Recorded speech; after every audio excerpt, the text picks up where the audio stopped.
What up? As you can probably tell, I'm in a completely different area. I'm also stood up. This is what I look like when I'm standing up. Anyways, for this episode, I have some news. I have officially moved out of that old drab apartment because guess what, ladies and gentlemen, drum roll please. I got my PhD. I'm actually Dr. Ethan now. I know many of you didn't expect me to be a genius, but I actually am. I'm actually a super duper genius. You will now refer to me as Dr. Ethan from now on. But yeah, I moved out of that old drab apartment and here I am. This is, as you might be able to tell based on that sink and the washing machine right there, I'm in a laundry room. This is where I live now. I'm moving up, guys. Anyways, introductions. This is the weekend show, except it's on Monday. My name is Ethan, except I'm in a laundry room. Let's get started. I do have a little bit of a confession for the big deal. About 2 weeks ago, whenever I had finished editing and posting the last week's episode, I had an idea that was just simply too good to pass up on, I'll be honest. I'll explain it, but it won't be me. It will be me 2 weeks ago. I am going to be blissfully unaware that it has been 2 weeks since I recorded a video. I'm gonna start the segment being like, hey, it's me, Ethan from 3 days ago. It's not. It's been like 2 weeks. Nobody tell him no. Just let him be in his own blissful ignorance. That's been me. This is probably the last I'll record in this room because I'm going home back to Houston. So on to the big deal. Take it away, Ethan from 2 weeks ago. This is Ethan from 3 or 4 days ago. Today we are going to be doing spoon reviews. The way it's going to work, we're going to do a scale from 1 to 10. And then we're also going to do a scale of would I pick it out of a drawer? Would I even use it? Or would I throw it away? The first spoons that we have are going to be okay. All right. Immediately, I'm not okay with this. My mouth is not fitting over this. It's too thick on this part. We're going to completely ignore the feet, okay? This just looks uncomfortable. The bowl is too deep and the handle, like, how am I holding this? Am I holding it like this? I couldn't hold it. 2 out of 10. This is horrible. I do not like looking at this. Up next. Are you kidding me? Is this a joke? Is this a joke? It's not. There's no handle here. It's shaped like a, I'm going to hold it right here. Like, what am I supposed to do with this? Yeah, 1 out of 10, 0 out of 10. I would throw this away. Okay, up next. How do they keep getting worse, dude? This is borderline a bowl. It is a glorified mug at this point. I don't understand it at all, and it makes me angry. Up next, ooh. See, these are getting slightly better. That doesn't mean they're good. I'm still not picking any of these. It's a cool little piece, I guess. It's really deep though, and it's like scratchy. This is gonna have the same texture as like a spoon you accidentally put down the disposal and then ran the disposal and it scared the crap out of you. Absolutely not. 2 out of 10. I would not pick this. Okay. We're actually getting somewhere. Here's the thing. This is a crazy spoon. This is a diabolical spoon. It would be a overstimulating mess to try and pick this up, but you could use it and it's possible. Like, this is a spoon. This is not a spoon. This is gonna be a 6. I would not use it though. Up next. Oh my. This is horrible. Inconsistent artistically. Overall, this is a horrible spoon. Negative 5 billion out of 10. If I saw this in my cupboard at home, I would pick it up and I would throw it over the fence. You have a $sign and then you have hands for no reason. You would have to pay me to eat out of this. I'm not, like, I'm being dead serious. Like, you couldn't get me to do it. I don't want 7 hands down my esophagus. I don't want that. Ooh. As a woodworker, I'm actually in awe of this. I don't know how you did this, but as a spoon critic, this is probably one of the worst things I've ever seen in my entire life. I don't know why you made this. To be completely frank with you, the bowl is too long and too deep and thin. There's no ergonomics here whatsoever unless you just stick your fingers into the box itself. And then you also put this for no reason. I don't really know why you did that, considering there's a box everywhere else. I give it a 0. This is, except no, I give it like a 3 or a 4. What are we doing? What is this? Why are we doing so many female figures as spoons? Is there like a niche for doing female silhouettes in spoon form? I'm so confused. I give it a 3.5 just based off of ergonomics. The bowl itself is a piece of trash. Up next, we're gonna switch gears a little bit. We're gonna go to more of a traditional way of doing this. We go for traditional spoons, but they might be a little bit odd, and we're going to be much more critical about them. So number 1, and again, we're only rating the spoons. This neck is far too thin versus the base being far too thick. Could be a little bit more pointed. I feel like my hand would start hurting after a while. 2. I don't even need to explain myself, but I'm going to. This is the most round spoon I've ever seen in my entire life. I don't know what you're doing. This is the best spoons you could find. Okay, I do really like the consistency down the neck here. If you had a point, this would be a 9. But this right here, by far, this is the most uncomfortable thing you could possibly eat a bowl of cereal out of. Next.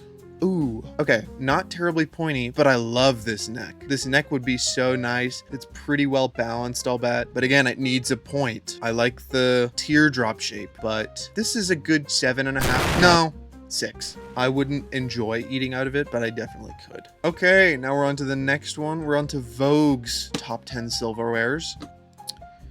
Okay, I don't like the angle on the bowl versus the neck. The flourish is a decent touch, but you can thicken up the neck a little bit and it'll be a lot more ergonomic to hold. Also, why is this... I think this is the soup spoon. Way too small. What is going on here? It's about half the size of the actual spoon. Everything else is pretty good. The shape of the bowl is decent. I give it a 8, 7.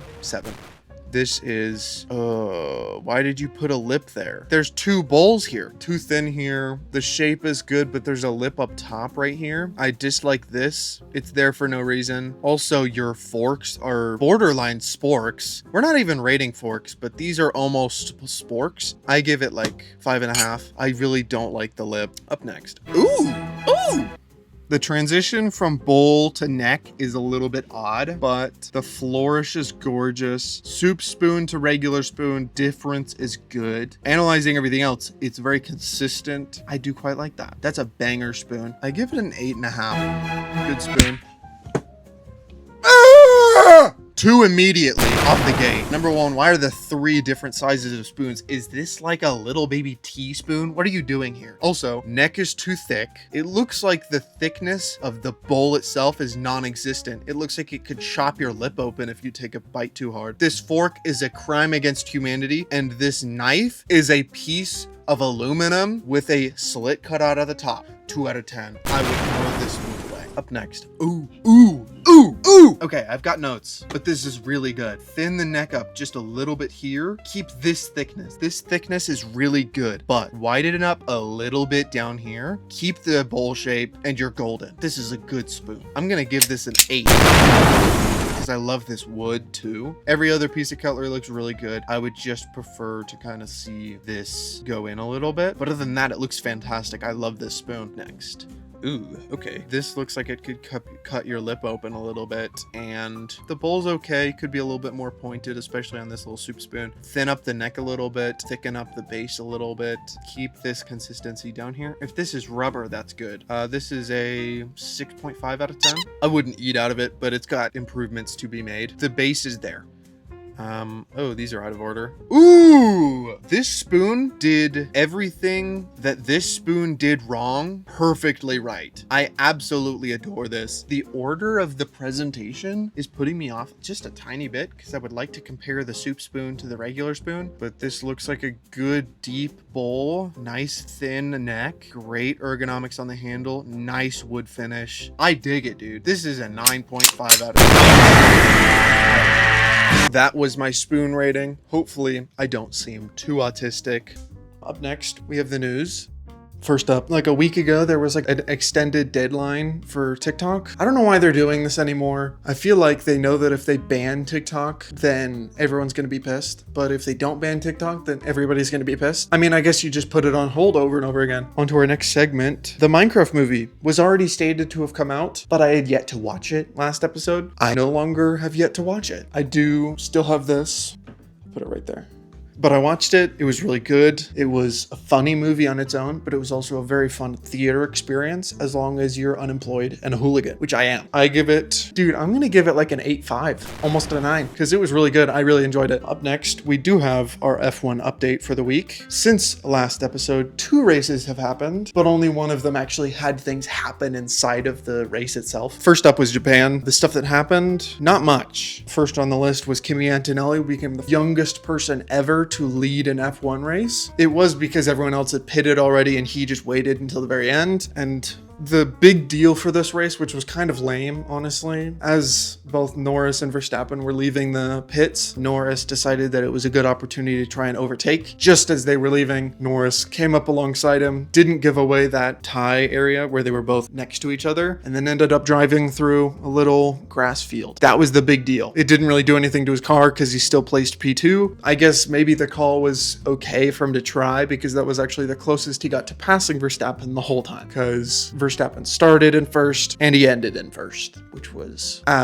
expected, maybe? These are the words of Noah Smith. McLaren kind of fumbled it a little bit, not letting Oscar Piastri take a jab at Max, because Lando Norris being in the lead made it so then they didn't give Oscar the chance to even try, despite the fact that Oscar had better times per lap and was being more aggressive during the race. The final standings for the race were Verstappen number 1, Norris P2, and Oscar Piastri P3. The reason it was boring was because that's how they started. At the beginning though, Verstappen actually set the track record, which was pretty cool. It's the third fastest car and he ended up pole position, which he kept the entire race. That kind of solidified Max as like the driver. Like if he was in McLaren, he would be winning every race. Up next is the Bahrain race, which a lot actually happened, which is very unfortunate because that's the one that I didn't watch these last 2 weeks. Firstly, Norris started past his starting line, which gave him like a 5-second penalty. It didn't really affect him. He still ended up P3 anyways. Red Bull had a couple horrible pit moments this race. It ended up actually putting Max Verstappen in last place, but he eventually made that up and he ended up, I believe, P6 at the end of the race. Not great, but not horrible considering he was in last. Up next, there is a little note on Ferrari. Ferrari's kind of picking up. They actually landed themselves in P4 and 5. Yeah, I'm glad, because Ferrari, while they might not be the fastest, clearly, and they might not have the best drivers, I think that aesthetically, they're my favorite. I mean, you look at the Ferrari Instagram, it's just straight aura. There's probably more stuff out there, but that is the 2 cents that I have. After Bahrain ended, the official standings for that race specifically was Oscar Piastri in 1, George Russell in 2, Lando Norris in 3. That is McLaren, Mercedes, McLaren. We're going to get on to the official standing for the world champions, starting with individual. In first place is Lando Norris with McLaren with 74 points and 1 win. In second place is Oscar Piastri for also McLaren with 74 points and 2 wins. In third place is Max Verstappen with Red Bull for 69 points and 1 win. And in fourth place is George Russell for Mercedes with 63 points and 1 win. The top 2 are McLaren. They're doing pretty good. After that, we'll talk about the constructors, which is McLaren in first, obviously, with 151 points and 3 total wins. Mercedes with 93 points and 1 total win. Third place is Red Bull with 71 points and 1 total win. The next race is going to be in Saudi Arabia, and it'll be starting on the 18th. I think the main race is going to be on the 20th, though. I'm not sure what time. I'm such a great news person.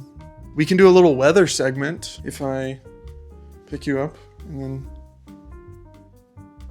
it's pretty sunny. I have a thought for the day. So my thought for today is a request. A lot of times I notice, especially in my life, I'm not exempt from this, I feel as though people will judge things as wrong instead of just judging them as different. Let me explain. People love to just go, that guy or girl does this thing and it is wrong. It is bad. It makes them uncool. I think instead of judging people on how wrong they are, just say that guy has a different opinion than I do. That's all it is. We're all humans here. We all make mistakes sometimes. So some things that we do may be wrong, but a lot of the things that we do are just us having fun. Certain hobbies, certain dressing styles. Stop describing things as wrong and instead describe them as different. Anyways, that's been the weekend show, except it's on Monday. My name has been Ethan, except I'm from 3 days ago, from the time that I'm probably going to record the first half of this video. I hope you enjoyed. Here's the thing about this part. I'm about to request something, and I don't usually do it. I am just going to try it. If you enjoyed the video, feel free to subscribe, feel free to like. I greatly appreciate it. It shows that what I'm doing is good, and it shows YouTube that what I'm doing is good. Anyways, that's been the weekend show. I hope to see you next time. That has been all.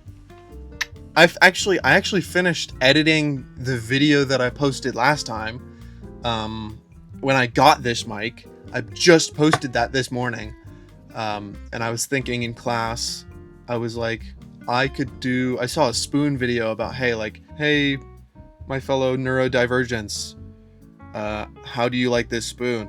And I was like, wait a minute, I have like weird opinions about spoons. I wonder if I could make a video about it and then do that. But I didn't want to wait. I'm way too impatient. Like, I have a weekend kind of to myself. I don't have homework or anything.